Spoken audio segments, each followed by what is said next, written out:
Errol Spence Jr. versus Danny Garcia, the prediction. Knuckleheads, welcome to the Fighters Rep, where we give you free fights, interviews, and fight commentary from the mind of a promoter / attorney. So Errol Spence Jr. is going to be taking on another PBC stalemate in Danny Garcia. And I use the word stalemate on purpose because as much as I like Danny Garcia, and as much as I think he'll make Errol Spence defending his WBC and IBF welterweight titles tomorrow night a decent contest, I do think that Danny Garcia is a guy who at just 32 years of age has staled. And what I mean by that is Danny Garcia, you guys, had his first professional bout back in November of 2007. Danny Garcia has been a pro fighter, right, for 13 plus years. Also, here's another one just to make you feel a bit older. Danny Garcia fought Kendall Holt in 2011 and fought Eric Morales in 2012, and if you can't do the math, that was 9 and 8 years ago.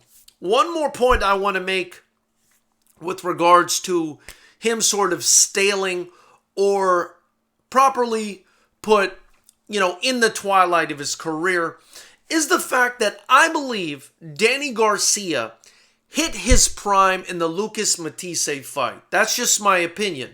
And that Lucas Matisse fight where he put on a virtuoso performance, I think the performance of his career at the time when Lucas Matisse was seen as a serious threat. I mean, you guys remember, Lucas Matisse was running through people like a fourth meal at Taco Bell back then. That is when Danny Garcia was at his best, and that was back in September of 2013, 7 years ago.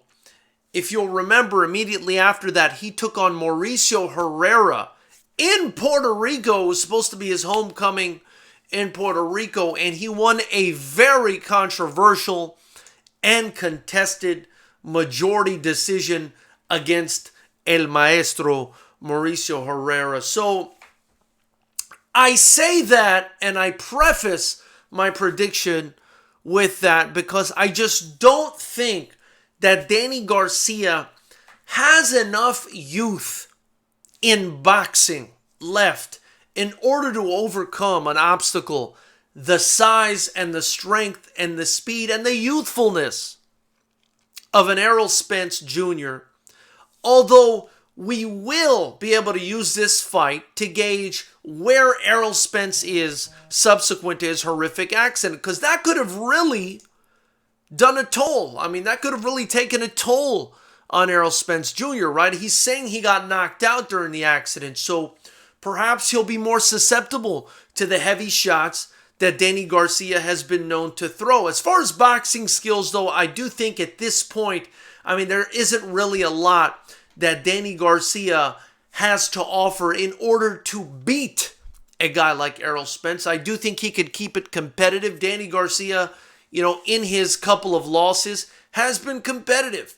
But let's face it, he lost to Keith Thurman back in 2017, and then he lost to Sean Porter back in 2018, a guy who Errol Spence beat at his own game. And I only think that Errol Spence-Sean Porter fight was close because Errol Spence wanted to show Sean Porter that he can beat him at his own game. That says something about Errol Spence's toughness, maybe a little bit stupid, but it does say something about his toughness and his determination to beat somebody else at their own game. Finally, Errol Spence is going to have a 1.5-inch height advantage over Danny Garcia from what I can see on the worldwide net web, along with a 3.5-inch reach advantage, okay? And he's also got a 2-year age advantage, I'm going to call it, for Errol Spence. But again, at the end of the day, he is coming off of that car accident. That being said, Gun to my head, I gotta go with Errol Spence by decision on this one. I think Danny Garcia is a very sturdy guy. I think he's a survivor. I do think he'll win some rounds in this fight. Listen, this could end up being a pretty close fight. But that being said, I see Errol Spence getting the job done maybe by 2 or 3, possibly even 4 rounds in a competitive fight. I just don't think Danny Garcia has the amount of miles on the odometer that were necessary to beat a guy like Errol Spence at this juncture. Maybe a few years ago it would have been closer, but I think Errol Spence is just going to be too much for him at this point. So knuckleheads, my question to you is, who do you think wins this fight and how? I like Errol Spence Jr. If you haven't already, smash the like button, hit the subscribe and the bell notification icon below. Join Knucklehead Nation, the most educated fight channel on YouTube. The only channel where as you support us and get your Fighters Rep gear in the link below. We got shirts, hoodies, masks, tank tops. Look at this thing. This thing is sexy.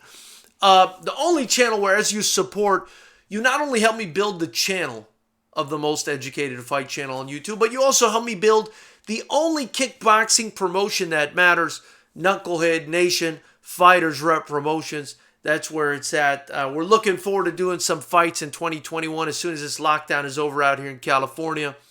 But until then, you'll always stay posted. And I look forward to hearing what you guys have to say about this fight.